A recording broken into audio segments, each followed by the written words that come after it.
Good afternoon students rice smart Bangla YouTube चैनेले तुम्हारे सकल के स्वागत। राइस स्मार्ट बांगला यूट्यूब चैनेले आमरा विभिन्न विषय निये आलोचना करी, विभिन्न सब्जेक्ट निये आलोचना करी, आपकामिंग विभिन्न एग्जाम निये आलोचना करी। आज के आमरा एकटा नतून विषय निये आलोचना शुरू करछि, सेटा होच्छे how to prepare for interview. एबं तोमरा प्रत्येकेई जानो जे जारा डब्ल्यूबीसीएस एर प्रस्तुति निच्छे शुधु तारा नय, যারা পাবলিক সার্ভিস কমিশনের যে কোনো পরীক্ষার জন্য প্রস্তুতি নিচ্ছে তারা সবসময় তাকিয়ে থাকে এই পরীক্ষাগুলোর দিকে। প্রত্যেকের জন্যই যারা তোমরা ডব্লিউবিসিএস বা পাবলিক সার্ভিস কমিশনের অন্যান্য পরীক্ষা দাও এবং ইন্টারভিউর জন্য প্রস্তুতি নিচ্ছ, তাদের প্রত্যেকের জন্যই কাজে লাগতে পারে যে কিভাবে আমরা এই পার্সোনালিটি টেস্ট এর জন্য প্রস্তুতি নেব। আমরা জানি যে ডব্লিউবিসিএস বা পাবলিক সার্ভিস কমিশনের অন্যান্য পরীক্ষায় ইন্টারভিউ আমরা যেটাকে সাধারণত বলে থাকি আসলে কিন্তু সেটা পার্সোনালিটি টেস্ট। এখন প্রশ্ন হচ্ছে যে এই পার্সোনালিটি টেস্ট বিষয়টা কি, ইন্টারভিউর সঙ্গে পার্সোনালিটি টেস্টের ডিফারেন্সটা কোথায়? পার্সোনালিটি টেস্ট শুধুমাত্র ইন্টারভিউর মতো কিছু নলেজ টেস্ট নয়, এখানে কিন্তু ডাকা হচ্ছে ক্যান্ডিডেটকে তার পার্সোনালিটি টেস্ট করার জন্য। অর্থাৎ এই ডব্লিউবিসিএস এর মতো গুরুত্বপূর্ণ একটা পোস্টের দায়িত্ব যে ক্যান্ডিডেটকে দেয়া হচ্ছে তার পার্সোনালিটি এই পোস্টের দায়িত্ব নেবার মতো রেডি হয়েছে কিনা এটা কিন্তু পাবলিক সার্ভিস কমিশন জাজ করে নিতে চাইবে। আমরা জানি যে পাবলিক সার্ভিস কমিশনের যে কোনো ইন্টারভিউ বোর্ডে, বিশেষ করে ডব্লিউবিসিএস গ্রুপে বা গ্রুপ সির যে ইন্টারভিউ বোর্ডে সমস্ত সময় একজন সাইকোলজিস্ট রাখা হয়। সেই সাইকোলজিস্ট কিন্তু দেখে নেওয়ার চেষ্টা করেন যে পার্সোনালিটির দিক থেকে এই ক্যান্ডিডেট রেডি কিনা, অর্থাৎ এই পোস্টের দায়িত্ব নেবার মতো তার মধ্যে পার্সোনালিটি তৈরি হয়েছে কিনা। ফলে একটা ডব্লিউবিসিএস এর মতো পরীক্ষার ইন্টারভিউর প্রস্তুতি নেবার ক্ষেত্রে আমি দেখেছি যে বিভিন্ন সময় ছেলেমেয়েরা যেটার ওপর জোর দিয়ে থাকে সেটা হচ্ছে যে কিভাবে আমরা কোন কোন বিষয়ে প্রস্তুতি নেব, অর্থাৎ নলেজ এরিয়াটাই তাদের কনসার্ন হয়ে যায়। কিন্তু মনে রাখতে হবে যে নলেজ এরিয়ার থেকে পার্সোনালিটি গ্রুমিং এই ইন্টারভিউগুলোর ক্ষেত্রে কিন্তু বেশি গুরুত্বপূর্ণ রোল প্লে করে। ফলে আজকে আমি যে বিষয়টা নিয়ে আলোচনায় আসবো সেটা হচ্ছে এই পার্সোনালিটি গ্রুমিং। তোমাদের কাছে যার যতদিন সময় রয়েছে, my suggestion would be not to waste this time only gathering some bogus information, যে প্রচুর পাহাড়ের মতো তথ্য আমরা জড়ো করলাম এবং সেটা গিয়ে এই ইন্টারভিউতে উগড়ে দিয়ে আসবো, এই ভাবলে কিন্তু ডব্লিউবিসিএস এর ইন্টারভিউ বা পার্সোনালিটি টেস্ট কোনোদিনই সেই লেভেলে পৌঁছতে পারবে না। আমাদের যেটা তৈরি করতে হবে যে কদিন আমাদের হাতে সময় রয়েছে পার্সোনালিটিকে গ্রুম করার যায় কিভাবে সেটাতে আমাদের কনসেন্ট্রেট করতে হবে। হ্যাঁ, এখন পার্সোনালিটি নিশ্চয়ই হেয়ার স্টাইল নয় যে আজকে আমি বলবো পার্সোনালিটি চেঞ্জ করে ফেলো, তুমি পার্সোনালিটি চেঞ্জ করে ফেলবে কালকে, এমন কিন্তু হবে না। ফলে প্রস্তুতি শুরুর প্রথম দিন থেকে, যখন থেকে আমি স্বপ্ন দেখছি যে আমি একজন ডব্লিউবিসিএস অফিসার হতে চাই, সেই দিন থেকেই কিন্তু আমার পার্সোনালিটি গ্রুমিং শুরু হওয়া উচিত। যে একজন ডব্লিউবিসিএস এক্সিকিউটিভ যিনি হতে চাইছেন তাকে যখন ফাইনালি এই সার্ভিসের ইন্টারভিউতে পৌঁছতে হবে তখন ইন্টারভিউ বোর্ড তার কাছে কি কি দেখতে চাইবে সেটা কিন্তু মাথায় রেখে প্রথম দিন থেকেই তার প্রস্তুতি শুরু করা উচিত। আমি যে জায়গাটা প্রথমেই আসব সেটা হচ্ছে যে what is the meaning of personality test by interview.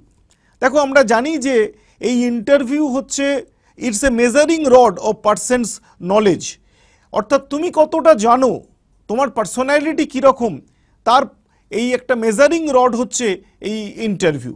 এই ইন্টারভিউকে আমরা বলতে পারি it's the inner view of the candidate, অর্থাৎ ক্যান্ডিডেটের ভেতরে যা যা কিছু এই সব কিছুই ধরা পড়বে এই পার্সোনালিটি টেস্টে। ফলে পার্সোনালিটি যেমন তোমার নলেজের একটা মাপকাঠি, তোমার personality power of expression, facial expression, এই সব কিছুর একটা মাপকাঠি, এই সব মিলিয়ে প্রস্তুতি নেওয়া এই ডব্লিউবিসিএস বা অন্যান্য পাবলিক সার্ভিস কমিশনের পার্সোনালিটি টেস্টের জন্য। No matter how impressive the resume is, আমরা এরকম অনেক ক্যান্ডিডেটকে দেখেছি যে তার রিজিউম ভেরি স্ট্রং, একদম আরবান এরিয়ার বিভিন্ন নামি কলেজ ইউনিভার্সিটি থেকে সে তার অ্যাকাডেমিক্স কমপ্লিট হয়েছে। No matter how high the scoring in the written examination, অর্থাৎ রিটেনে তুমি কত পেয়েছো সেটাও খুব গুরুত্বপূর্ণ নয়। এরকম অনেক ক্যান্ডিডেটকে আমরা দেখেছি যে যার রিটেনের মার্কস খুব মার্জিনাল ছিল, যে আরবান এরিয়ার কোনো নামি কলেজ ইউনিভার্সিটি থেকে পড়াশোনা করেনি, একদম উঠে এসেছে প্রান্তিক পরিবার থেকে, গ্রাম বাংলা থেকে, তারও কিন্তু এই পার্সোনালিটি গ্রুমিংয়ের মাধ্যমে একটা ইন্টারভিউতে দারুণ মার্কস হতে পারে। ফলে যে সময়টা আমাদের হাতে রয়েছে সেই সময়টাকে আমাদের কাজে লাগতে হবে এই পার্সোনালিটি গ্রুমিংয়ের জন্য। টু বেসিক থিংস যেগুলো এখানে খুব ইম্পর্টেন্ট প্লে করে এই ইন্টারভিউগুলোর ক্ষেত্রে, একটা হচ্ছে পার্সোনালিটি, আর সেকেন্ড হচ্ছে পাওয়ার অফ এক্সপ্রেশন, অর্থাৎ কিভাবে তুমি নিজেকে এক্সপ্রেস করতে পারছো। তাহলে আমরা এখান থেকে শুরু করি যে পার্সোনালিটি বলতে ঠিক কি বোঝায়, পার্সোনালিটির কাছে কি ডিমান্ড। যে কোনো ইন্টারভিউ দিতে যেতে গেলে, এই পার্সোনালিটি টেস্ট দিতে যেতে গেলে প্রথম আমাকে যেটা জানতে হয় যে আমার কাছে বোর্ডের এক্সপেকটেশন কি। এই যে পাবলিক সার্ভিস কমিশন আমাকে ডেকে পাঠিয়েছে, সে আমার কাছে কি দেখতে চায়। দেখো, যে কোনো ইন্টারভিউতে পাবলিক সার্ভিস কমিশন তোমার কাছে যেটা দেখতে চায় যে তোমার মধ্যে সেলফ কনফিডেন্স আছে কিনা, রিফ্লেক্স অ্যান্ড অ্যালার্টনেস, যে কোনো একটা প্রশ্ন শুনে তুমি প্রশ্নটা বুঝতে পারছো কিনা এবং অ্যালার্টনেস তোমার আছে কিনা, এক্সপ্লেনেশন ক্যাপাসিটি, অর্থাৎ তুমি যে উত্তর দিচ্ছ সেটা কতটা ইমপ্রেস করতে পারছি ইন্টারভিউ বোর্ডকে, তোমার intellectual and moral integrity, clear and logical matter of fact, খুব বেশি কিছু বলার এখানে জায়গা নেই, একদম to the point matter of fact তোমাকে বলতে হবে যে ধরনের প্রশ্ন এসছে। এবং সবথেকে গুরুত্বপূর্ণ যেটা, সেটা হচ্ছে তোমার একটা আনবায়াসড কিন্তু অ্যাপ্রোচ থাকতে হবে। এবং আরেকটা যেটা বিষয় সেটা হচ্ছে কোনো বিষয়ে তোমার আগে থেকে কোনো জাস্টিফিকেশন, আগে থেকে তোমার জাজমেন্ট থাকা চলবে না, যে কোনো বিষয়ে যা আসবে সেটা তোমার একটা আনবায়াসড ভিউ তার মধ্যে থাকতে হবে। তাহলে এই সমস্ত বিষয়গুলো নিয়েই কিন্তু পার্সোনালিটি টেস্ট। এই পার্সোনালিটি টেস্টের আমরা পার্সোনালিটি এই কথাটাকে যদি নিয়ে আলোচনা আজকে শুরু করি, তাহলে দিস পার্সোনালিটি রেফার্স কি, এটাকে রেফার করে যে তোমার বিহেভিয়ার, তোমার পার্সনের unique adjustment to the life including the major traits, তার কি কি ট্রেটস রয়েছে, তার ডিফারেন্ট ড্রাইভস, ভ্যালুজ, তার এবিলিটিস অ্যান্ড ইমোশনাল প্যাটার্ন, এই সব কিছু মিলিয়েই কিন্তু পার্সোনালিটি। এখন কথা হচ্ছে যে এই যে পার্সোনালিটির ডিফারেন্ট ট্রেটস, এই পার্সোনালিটি ট্রেটগুলোর মধ্যে খুব ইম্পর্টেন্ট কোনটা, যে এই পার্সোনালিটি ট্রেটের মধ্যে খুব ইম্পর্টেন্ট হিসেবে যেটা কাজ করে সেটা হচ্ছে যে তুমি ইন্ট্রোভার্ট না তুমি এক্সট্রোভার্ট। দেখো, আমরা জানি যে পাবলিক সার্ভিস কমিশনে যে যে ইন্টারভিউ বোর্ডগুলো হয় সেখানে একজন সাইকোলজিস্ট হিসেবে একজন অবশ্যই থাকেন, বিশেষ করে WBCS গ্রুপ এ, গ্রুপ সির মতো পরীক্ষায় সাইকোলজিস্ট তো একজন থাকেনি। ফলে পার্সোনালিটি ট্রেটস যখন দেখা হয় তার মধ্যে খুব ইম্পর্টেন্ট হিসেবে প্রথম যে জিনিসটা সাইকোলজিস্টের চোখে পড়বে সেটা হচ্ছে তুমি ইন্ট্রোভার্ট না তুমি এক্সট্রোভার্ট। ইন্ট্রোভার্ট বা এক্সট্রোভার্ট বলতে আমরা ঠিক কি বুঝি, যে extrovert K, who is extrovert. Extrovert যে সে কি করবে, যে কোনো পরিস্থিতিতে তার সারাউন্ডেড পিপল যারা থাকবে তাদের সঙ্গে এনজয় ইন্টারাক্টিং, অর্থাৎ তাদের সঙ্গে ইন্টারাক্ট করতে পছন্দ করবে with the outside world and prefer sharing there thoughts and ideas feelings with others. অন্যদের সঙ্গে তার থট, তার ফিলিং সব কিছুকে শেয়ার করে নিতে চাইবে।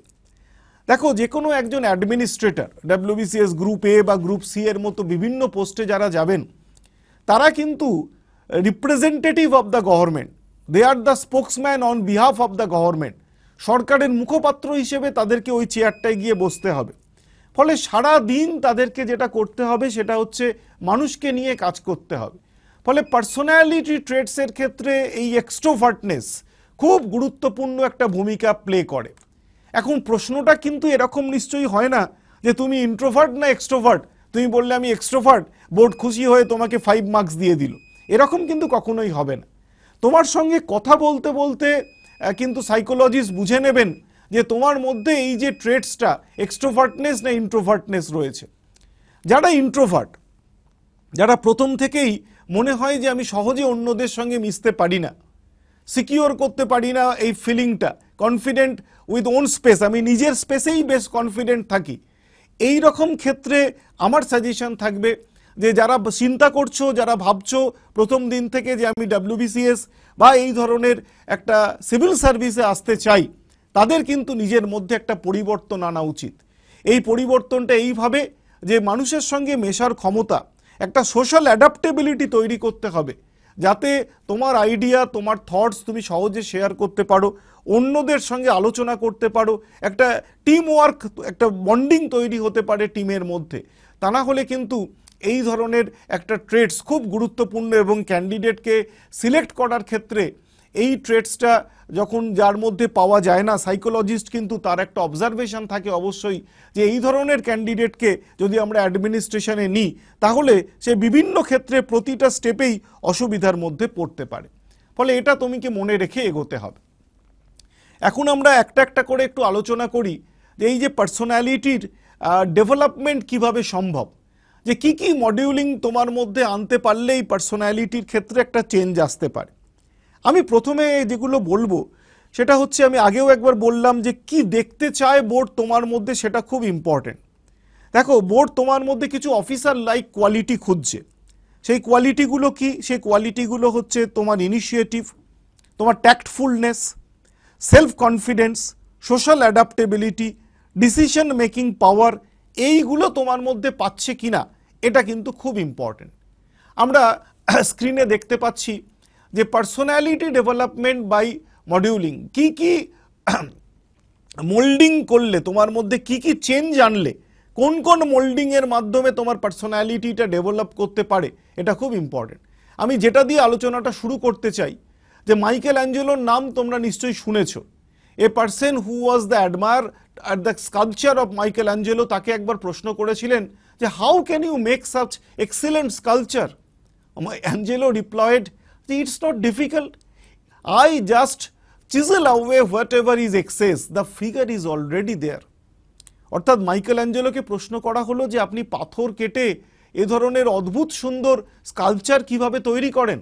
অ্যাঞ্জেলো রিপ্লাই করলেন, আমি তো কিছু করি না, এটা তো একদমই ডিফিকাল্ট কাজ নয়, স্কাল্পচারটা তো পাথরের মধ্যেই ছিল, আমি শুধু ওই এক্সট্রা অ্যাডিশনাল পার্ট যেটুকু ছিল সেটুকু ছেনি দিয়ে কেটে ফেলে দিয়েছি। অর্থাৎ তোমার যে পার্সোনালিটি, তুমি WBCS পরীক্ষা দেবে বলে পার্সোনালিটিতে প্রচুর নতুন কোয়ালিটি অ্যাড করতে হবে, এটা কিন্তু আমার কনসার্ন নয়। তোমার মধ্যে যা কিছু আছে that's enough, but that personality may be under some covering. That covering may be your ignorance, that covering may be your ego. You have to remove that covering. এই কভারিংটাকে যদি খুলে দিতে পারো তাহলেই তোমার কিন্তু সেই অরিজিনাল পার্সোনালিটিটা বেরিয়ে আসবে।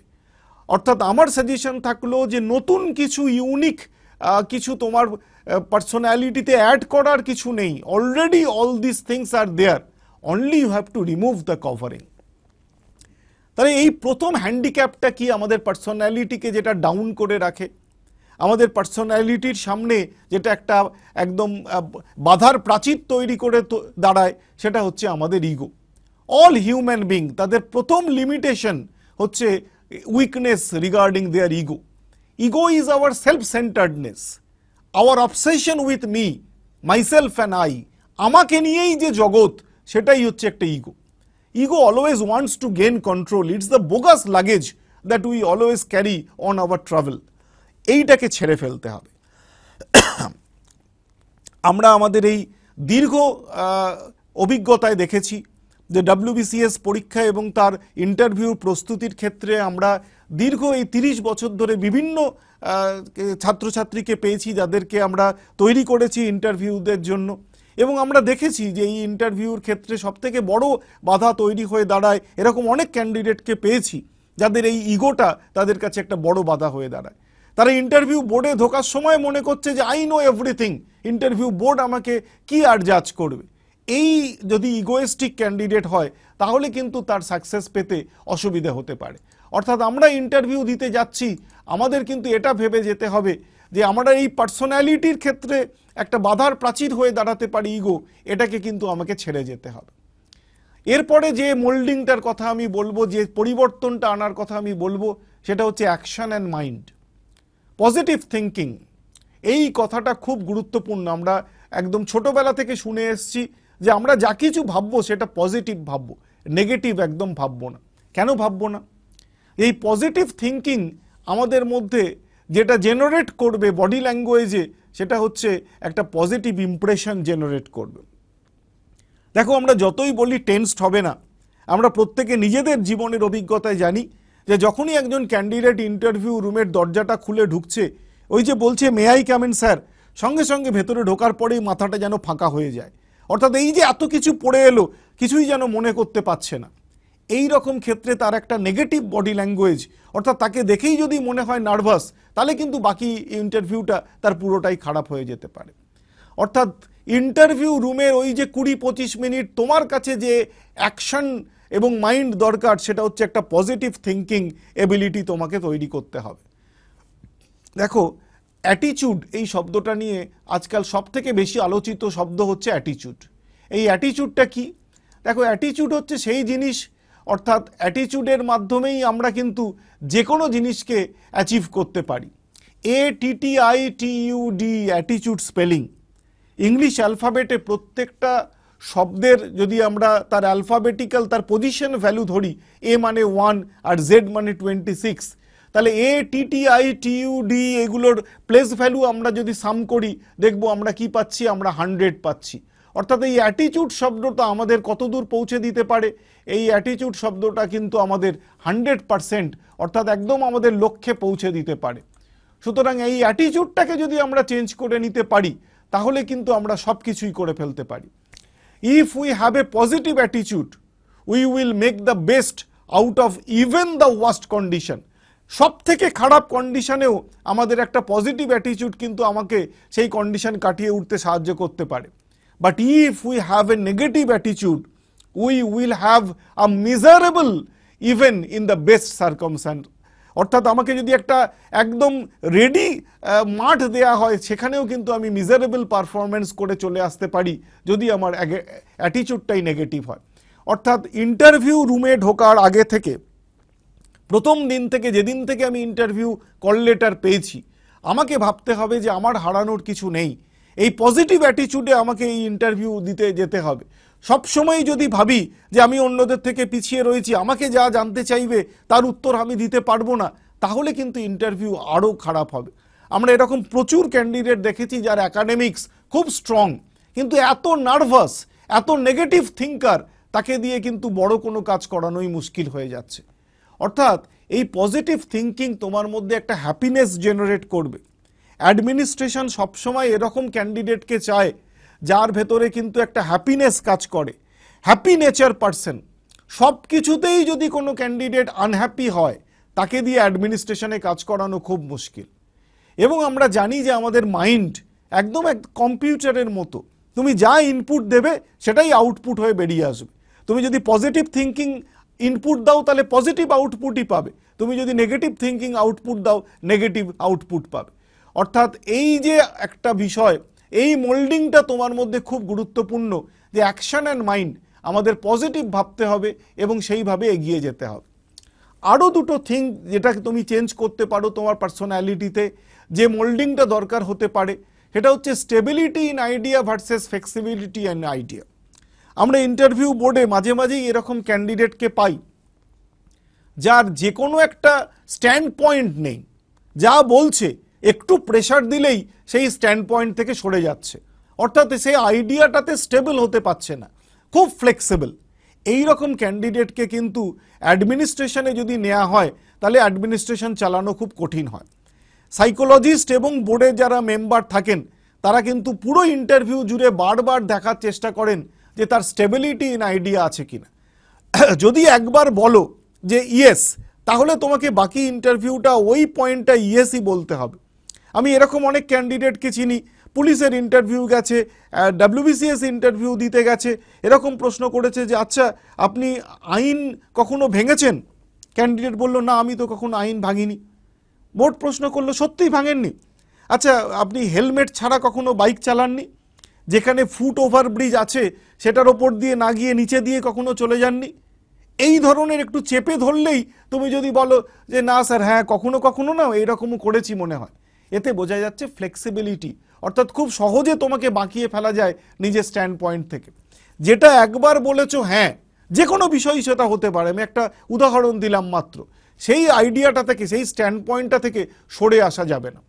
এমন অনেক কোশ্চেন আসবে যেখানে তোমার ওপিনিয়ন প্রয়োজন, ওপিনিয়ন চাওয়া হবে।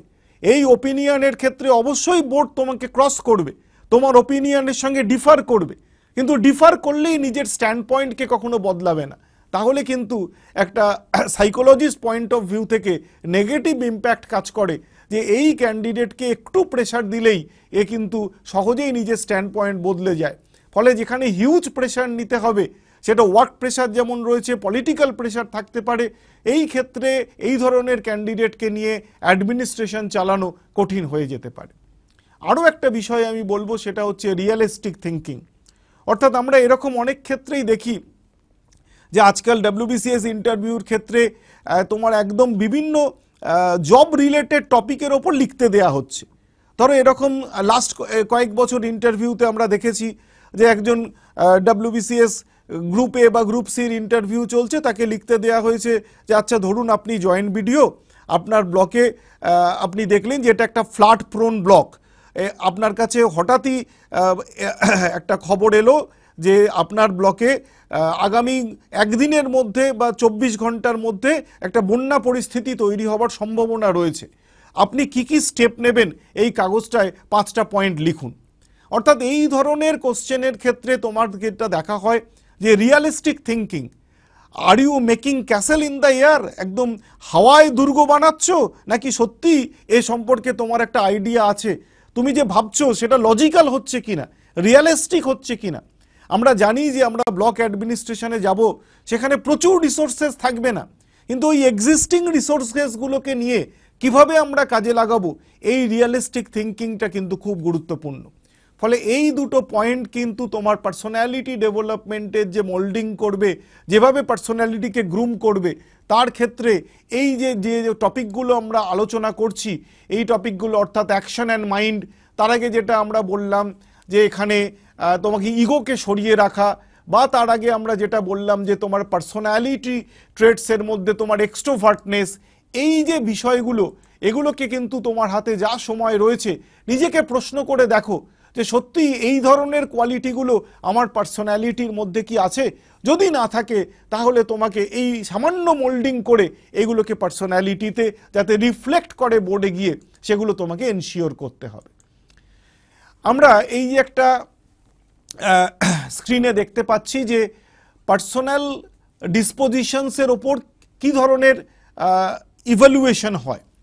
আমরা WBCS গ্রুপের ইন্টারভিউ জানি যে 200 মার্কসের ইন্টারভিউ, WBCS গ্রুপ সি মানে আমরা জানি 150 মার্কসের ইন্টারভিউ। এই যে মার্কস যেটা দেয়া হয় যে কোনো সিভিল সার্ভিস এক্সামিনেশনের ক্ষেত্রে, সেটা UPSCর IAS IPS হতে পারে, WBCS এর ক্ষেত্রে হতে পারে, যে ইভ্যালুয়েশন শিট ইউজ করা হয়, মোটামুটি সেই ইভ্যালুয়েশন শিটে এই 4টে ডিফারেন্ট এরিয়া থাকে, যে এরিয়াগুলোর ওপর ক্যান্ডিডেটকে জাজ করা হয়। ফার্স্ট নাম্বার 1 কি? নাম্বার 1 এই তার পার্সোনাল ডিসপোজিশনস, অর্থাৎ personality related area. Second area কোনটা? সেকেন্ড এরিয়া হচ্ছে তার নলেজ এরিয়া। থার্ড এরিয়া কি? থার্ড এরিয়া তার কমিউনিকেশন স্কিল, অর্থাৎ কিভাবে সে কমিউনিকেট করছে মানুষের সঙ্গে, সেইটা। আর ফোর্থ যেটা ইম্পর্টেন্ট, সেটা হচ্ছে লিডারশিপ ট্রেটস। অর্থাৎ আমরা আজকে যেটা আলোচনা করছি সেটা কিন্তু পুরোটাই এই প্রথম বিষয়টাকে নিয়ে, অর্থাৎ তোমার পার্সোনালিটি এবং পার্সোনাল ডিসপোজিশনস, এই এরিয়াটাকে নিয়ে আলোচনা করছি। এই এরিয়াটার মধ্যে কি রয়েছে? যেমন রয়েছে সোশ্যাল ম্যানার্স, যেরকম রয়েছে তোমার ডায়নামিজম, যেরকম রয়েছে মেন্টাল পাওয়ার, এই সব কিছু মিলিয়ে তোমার এই পার্সোনালিটি। অর্থাৎ যখন থেকে তুমি রুমে ঢুকছো, may I come in sir বলে তুমি রুমে ঢুকছো, দরজাটা তুমি নক করে জানতে চাইলে may I come in sir, ভেতর থেকে এলো yes come in, your interview start. যখন থেকে রুমে ফার্স্ট স্টেপ দিলে তখন থেকে তোমার ইন্টারভিউ স্টার্ট হয়ে গেল। The board and specially the psychologist start scanning your self, তোমাকে স্ক্যান করতে শুরু করে দিল। তাহলে এই যে scan and evaluating your self, তোমাকে যে স্ক্যান এবং ইভ্যালুয়েট করা হচ্ছে, কি দেখা হচ্ছে? তোমার gesture, posture, body language, social manners, dynamism, এই সব কিছু দেখা হচ্ছে। অর্থাৎ পার্সোনালিটি ট্রেটসের মধ্যে এই সব কিছুকে ইনক্লুড করে তোমার পার্সোনালিটি। তুমি যে অ্যাপিয়ার করলে, তোমার ড্রেস, কীরকম ড্রেস করে তুমি গেছো, সেটা একজন অ্যাডমিনিস্ট্রেটরের ড্রেসের মতো হয়েছে কিনা, এটা ইম্পর্টেন্ট। আবার একই সঙ্গে তোমার যে বডি ল্যাঙ্গুয়েজ, যেভাবে তুমি গ্রিট করলে, রুমে ঢোকার পর তুমি বললে গুড আফটারনুন স্যার বা গুড মর্নিং স্যার, বা যদি কোনো লেডি মেম্বার থাকেন অবশ্যই তাকে প্রথম গ্রিট করেছো যে গুড মর্নিং ম্যাডাম। এই যে তুমি গ্রিট করলে, ওরাও বললো very good morning, please have your seat, তুমি বসলে, এই যে তোমার ফার্স্ট ইমপ্রেশন, অর্থাৎ তোমার একটা ড্রেস আপ, তোমার অ্যাটায়ার, তোমার বডি ল্যাঙ্গুয়েজ, এই সব কিছু মিলিয়ে তোমার ইন্টারভিউ স্টার্ট হয়ে গেল। এরপর যেটা খুব ইম্পর্টেন্ট সেটা হচ্ছে তোমার দুটো বেসিক বডি ল্যাঙ্গুয়েজের রিফ্লেক্টর আছে, যেটা দিয়ে তোমার কনফিডেন্স মেজার করা হয়। নাম্বার 1 ইজ আই কন্ট্যাক্ট, এবং নাম্বার 2 সেটা হচ্ছে যে তোমার voice level. Missing eye contact এবং missing voice indicates low confidence. অর্থাৎ এই পুরো ইন্টারভিউ জুড়ে 20 মিনিট 25 মিনিট ইন্টারভিউ হবে, mister X, mister Y, mister Z তিনজন রয়েছেন ইন্টারভিউ বোর্ডে, তারা প্রশ্ন করছেন। রাইট সাইড বা লেফট সাইডে সাইকোলজিস্ট রয়েছেন, তিনিও তোমার দিকে তাকিয়ে রয়েছেন। পুরো ইন্টারভিউ জুড়ে চেষ্টা করতে হবে সকলের দিকেই একটা মিনিমাম আই কন্ট্যাক্ট মেনটেন করার। কোশ্চেনটা মিস্টার এক্সের, তাহলে হয়তো বেশি সময় একটু মিস্টার এক্সকেই দেব, কিন্তু বাকি সময়টা মিস্টার ওয়াই, মিস্টার জেড প্রত্যেকের দিকেই একবার করে আই কন্ট্যাক্ট আমরা কিন্তু করে নেব। এই মিসিং আই কন্ট্যাক্ট এবং লো ভয়েস ইন্ডিকেটস লো কনফিডেন্স, এগুলো কিন্তু আমাকে মনে রাখতে হবে। ফলে পার্সোনালিটির জন্য আমরা যদি জানি যে WBCS গ্রুপের ক্ষেত্রে 200 মার্কস রয়েছে, আউট অফ দ্যাট 200 অ্যাটলিস্ট 1/4, তার মানে আউট অফ 250 শুধু রিজার্ভ রয়েছে এই পার্সোনালিটির জন্য। কিন্তু আমার মনে হয় যে তোমাদের প্রস্তুতিতে সবথেকে বেশি নেগলেক্টেড এরিয়া হচ্ছে এই পার্সোনালিটি। তোমরা শুধু নলেজ এরিয়া বাড়ানোর জন্য কি কি পড়বো, কতটা পড়ে যাব, এই এরিয়াটাতেই বেশি কনসেন্ট্রেট করে ফেলছো, যেখানে নলেজ এরিয়া হচ্ছে টোটাল ইন্টারভিউ মার্কসের অনলি 25%। অর্থাৎ যদি গ্রুপের ইন্টারভিউ হয় 200-র মধ্যে, এটার ওয়েটেজ কিন্তু অনলি 50। সুতরাং এই পার্সোনালিটি গ্রুম করার ক্ষেত্রে খুব ইম্পর্টেন্ট তোমার অ্যাপিয়ারেন্স, তোমার অ্যাটায়ার, তোমার ড্রেস, তোমার বডি ল্যাঙ্গুয়েজ, এই সব কিছু মিলিয়েই তোমার একটা ইমপ্রেশন বোর্ডের সামনে তৈরি হলো। আমরা এই যে আগের স্লাইডটায় দেখলাম যেখানে একটা রয়েছে ডায়নামিজম। এই ডায়নামিজম বলতে ঠিক কি বোঝায়, তুমি কি ডায়নামিক, একটা ক্যান্ডিডেট ডায়নামিক কিনা এটা যাচ করা খুব কিন্তু একটা ইম্পর্টেন্ট বিষয়। যে ডায়নামিক মানে তার মধ্যে কিন্তু একটা অলরাউন্ড নলেজ, অর্থাৎ খুব বুকিশ নলেজ নয়, এটা খুব ইম্পর্টেন্ট। আমাদের বিভিন্ন সময় অভিজ্ঞতা হয়েছে, খুব সিনিয়র পারসনস যারা রয়েছেন অ্যাডমিনিস্ট্রেশনে, যাদের অভিজ্ঞতা রয়েছে এই ধরনের বিভিন্ন সার্ভিস কমিশনের ইন্টারভিউ নেওয়ার, তাদের সঙ্গে কথা বলার, জয়েন্ট সেক্রেটারি, স্পেশাল সেক্রেটারি র্যাঙ্কের অফিসাররা যখন আমাদের সঙ্গে কথা হয়েছে, তারা বলেছেন যে আমরা এই ধরনের ইন্টারভিউতে গিয়ে দেখেছি এমন অনেক ক্যান্ডিডেট আসে যাদের বুকিশ নলেজ, তাদের একাডেমিক নলেজ দারুণ, কিন্তু তাদের সঙ্গে কথা বলে আমরা হতাশ হয়েছি যে তার ডায়নামিজম খুব কম। ডায়নামিজম মানে তার মধ্যে কি থাকবে, ফুল অফ এনার্জি, তার মধ্যে থাকবে একটা এনথুজিয়াজম, যে কোনো পরিস্থিতিতেই নিউ অপরচুনিটি কি আছে, কি কি এক্সপিরিয়েন্স, কি কি চ্যালেঞ্জেস তার সামনে রয়েছে, সেগুলোকে ভয় পাবে না, নতুন চ্যালেঞ্জেস, নতুন রিস্ক নিতে সে কখনো পিছু পা হবে না, এটাই তো ডায়নামিজম। কিন্তু আমরা দেখেছি যে ক্যান্ডিডেটদের ক্ষেত্রে এই ডায়নামিজমটা খুব কম। অনেক ক্যান্ডিডেটকে একদম প্রশ্ন করা হয়, আচ্ছা আপনি তো ধরুন জয়েন্ট বিডিও হবেন, এই ধরনের কাজ কিভাবে করবেন, কিভাবে এগিয়ে নিয়ে যেতে চাইবেন। খুব কমন রিপ্লাই পেয়েছি আমরা যে আমার আগেও নিশ্চয়ই এই ব্লকে কাজ হচ্ছিল, আগে যিনি জয়েন্ট বিডিও ছিলেন তিনি যেভাবে করেছিলেন আমি সেইভাবেই কাজটা এগিয়ে নিয়ে যাব। দেখো, অন্যের ফুটপ্রিন্ট পা দিয়ে দিয়ে তুমি চলবে, তাহলে তোমার এনার্জি কোথায়, তোমার ইনোভেশন কোথায়, তোমার এনথুসিয়াজম কোথায়? বোর্ড কি করে কনফার্ম হবে যে এমন একজন ক্যান্ডিডেটকে নিচ্ছি যে কিন্তু একজন দারুণ সিভিল সার্ভেন্ট হয়ে উঠতে পারে, তার এক্সপিরিয়েন্স, তার চ্যালেঞ্জেস সব কিছুকে সে ফেস করবে, তবেই তো সে গোল অ্যাচিভ করতে পারবে। অর্থাৎ আমরা এমন একজন ক্যান্ডিডেটকে চাইছি যে কিন্তু ডায়নামিক হবে, তার একটা অলরাউন্ড নলেজ থাকবে। আমরা অনেক ক্যান্ডিডেটকে দেখি যে সাবজেক্টে অসাধারণ উত্তর দিল, কিন্তু যখনই সাবজেক্টের বাইরে বেরোনো হলো, যখনই রিয়েল লাইফ থেকে কোশ্চেন করা হলো, তার ওয়ার্কফিল্ড নিয়ে কোশ্চেন করা হলো, তখনই কিন্তু তার আনসারগুলো একদমই মানে রিয়েলিটির সঙ্গে মিলছে না। অর্থাৎ তার ডায়নামিজম কম রয়েছে, চ্যালেঞ্জকে ফেস করতে ক্যান্ডিডেট ভয় পায়। এই ধরনের ক্যান্ডিডেট কিন্তু সবসময়ই একটা পার্সোনালিটির ক্ষেত্রে কম মার্কস পেয়ে থাকে এবং এতে তাদের ইন্টারভিউর টোটাল মার্কসটা হ্যাম্পার করে। ফলে এইগুলো তোমাকে একটু অবশ্যই মনে রাখতে হবে। নেক্সট আমি যে বিষয়টা যাব সেটা হচ্ছে মেন্টাল পাওয়ার। ইন্টারভিউ জুড়ে একজন ক্যান্ডিডেটের যেটা দেখা হয় সেটা হচ্ছে mental power. Board don't have any expectation that Einstein has come here for this interview and he knows everything of the universe. সারা পৃথিবীর সবকিছু জানবে ক্যান্ডিডেট, এরকম কোনো তাদের এক্সপেকটেশন নেই। এক্সপেকটেশন হচ্ছে ক্যান্ডিডেটের মেন্টাল পাওয়ার কতটা স্ট্রং। এখন এই মেন্টাল পাওয়ার কোথা থেকে আসবে? মেন্টাল পাওয়ার হচ্ছে capacity of the individual to deal effectively with the stress, challenge, pressure. Interview room জুড়ে তোমার কাছে কি থাকবে? বিভিন্ন রকম প্রেশার, কোশ্চেন পাচ্ছ না, বিভিন্ন রকম চ্যালেঞ্জ, স্ট্রেস, এই সব কিছু থাকবে। কিভাবে ব্যালেন্স করছো এই সব কিছুকে?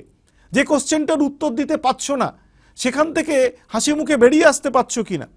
বোর্ড তোমাকে অনেক সময় চেষ্টা করবে যে তোমার যে জায়গাগুলো হিডেন প্রোফাইল, যেগুলোকে লুকিয়ে রাখতে চাও, যেগুলো উইকনেস, সেই জায়গাটা তোমাকে একটু চেপে ধরার চেষ্টা করবে। ওরকম একটা আনওয়ান্টেড সিচুয়েশন থেকে কিভাবে বেরিয়ে আসতে পারলে, দ্যাট ইজ দ্য মেন্টাল পাওয়ার।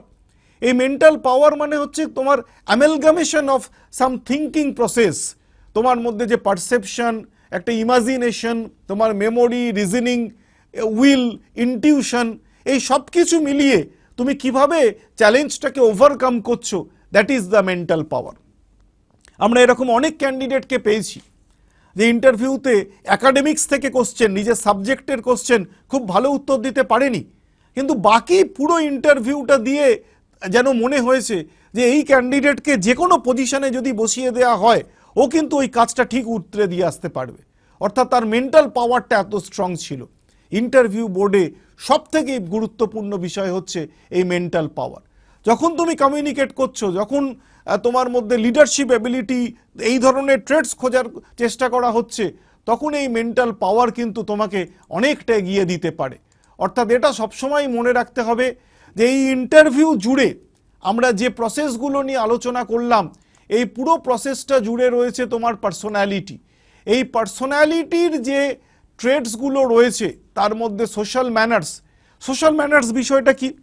যেমন ধরা যাক আমরা এই যে ঠিক করে গ্রিট করা হলো না, ইন্টারভিউ রুমে ঢুকলে কিন্তু গ্রিট করা হলো না, ক্যান্ডিডেট পরে বেরিয়ে এসছে যে স্যার আমরা তো ভেবেছিলাম গ্রিট করব, এমন একটা টেন্সড হয়ে গেলাম যে গ্রিটিংস, গুড মর্নিং বলতেই ভুলে গেলাম। এতে বোঝা যাবে সোশ্যাল ম্যানার্সের তোমার মধ্যে সমস্যা রয়েছে। অনেককে আমরা দেখেছি যে মিনিস্টারের নাম বলছে, গভর্নরের নাম বলছে, তার আগে অনারেবল শ্রী বলছে না। এতে বোঝা যায় যে সোশ্যাল ম্যানার্স, তুমি যদি অন্যকে রেসপেক্ট না দাও তাহলে তুমি কিভাবে রেসপেক্ট পাবে? এই সমস্ত ছোট ছোট বিষয়গুলো থেকে কিন্তু উঠে আসে যে কিভাবে তুমি সোশ্যাল ম্যানার্সের কথা ভাবছো। সুতরাং আমরা পুরো বিষয়টাকে যদি একটা নাটসেলে আনতে চাই এবার, যে ইন্টারভিউর প্রস্তুতি, তার মানে প্রথম প্রস্তুতি যেটা শুরু হবে সেটা হচ্ছে তোমার পার্সোনালিটির প্রস্তুতি, পার্সোনালিটি গ্রুমিং। যে কদিন সময় আছে আমার হাতে, আজকে 25 তারিখ, 26 তারিখ, অর্থাৎ এই মাসের মোটামুটি শেষের দিক, এরপরে আমরা ডিসেম্বর মাসে আসব, ডিসেম্বর মাসের 12 তারিখ থেকে ইন্টারভিউ শুরু হচ্ছে। যে কদিন সময় আমাদের হাতে রয়েছে অবশ্যই আমরা পড়ব, নলেজ বাড়ানোর চেষ্টা করব, কিন্তু আমরা এর সঙ্গে সঙ্গে যেটার দিকে খেয়াল রাখবো যে পার্সোনালিটি ট্রেডস যেগুলো, অর্থাৎ বোর্ডের আমার কাছে যা এক্সপেকটেশন, যে সেই এক্সপেকটেশনগুলো ফুলফিল হচ্ছে কিনা। আমার কাছে বোর্ডের এক্সপেকটেশন কিছু অফিসার লাইক কোয়ালিটি, যেমন আমার ইনিশিয়েটিভ, আমার ট্যাক্টফুলনেস, আমার self confidence, social adaptability, quick decision making power, influence to the team, আমি টিমকে ইনফ্লুয়েন্স করতে পারি কিনা, ডাইনামিজম, আমি হ্যাপি নেচার পারসন কিনা, আমার সঙ্গে 20 মিনিট কথা বলে বোর্ড হয়তো অনেক প্রশ্নের উত্তর পেল না, কিন্তু এইগুলো যেন এনশিওর হতে পারে যে যে এক্সপেকটেশন নিয়ে আমাকে ডেকে পাঠানো হয়েছিল সেই এক্সপেকটেশনটা আমি ফুলফিল করে এসেছি। অর্থাৎ আমার পার্সোনালিটির দিক থেকে আমি কোনো কম্প্রোমাইজ করিনি, আমি যতটা দেবার পার্সোনালিটিকে দিতে পেরেছি। তাহলে আমরা এরকম বিভিন্ন আলোচনায় আসব।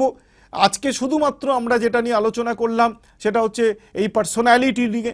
এর বাইরেও ইন্টারভিউর বিভিন্ন রকম ট্রিক্স, বিভিন্ন রকম আলোচনা আছে, কিভাবে আমরা প্রস্তুতি নেব, ওভারঅল ইন্টারভিউর মার্কস বাড়ানোর জন্য ঠিক কি করব, আমরা ধাপে ধাপে সেই ধরনের আলোচনা নিশ্চয়ই পরবর্তীকালে করব। আশা করি আজকের এই ভিডিও তোমার ভালো লেগেছে এবং তোমার যে এক্সপেকটেশন সেটা আমরা ফুলফিল করতে পেরেছি। রাইস স্মার্ট বাংলা ইউটিউব চ্যানেলে আমরা পক্ষ থেকে প্রত্যেককে আমরা অভিনন্দন জানাচ্ছি তোমার আপকামিং এক্সামগুলোর জন্য। যদি আমাদের এই চ্যানেল এবং আমাদের এই আলোচনা তোমার ভালো লেগে থাকে অবশ্যই আমাদের সাবস্ক্রাইব করবে, লাইক দেবে এবং অন্যান্যদের ক্ষেত্রেও অন্যদেরকেও বলবে যে যত বেশি আমাদের এই ধরনের চ্যানেলে তারা সাবস্ক্রাইব করে বা আমাদের এই আলোচনা শোনে। এই ধরনের আলোচনা কিন্তু আমরা প্রত্যেকটা আলোচনাই করছি এক্সাম ওরিয়েন্টেড। সামনে যে ধরনের পরীক্ষা রয়েছে সেই পরীক্ষাগুলোর সিলেবাসকে কভার করে বা সেই পরীক্ষাগুলোতে যে ধরনের প্রস্তুতি প্রয়োজন সেটাকে দিকে লক্ষ্য রেখেই করছি। এগিয়ে চলো তোমরা, রাইজ তোমাদের পাশে রয়েছে তোমাদের প্রস্তুতিতে। যে কোনো সময় তোমাদের যে কোনো ধরনের যদি হেল্প লাগে আমাদের সঙ্গে নির্দ্বিধায় যোগাযোগ করতে পারো। আজকে এই পর্যন্তই। Thank you everybody.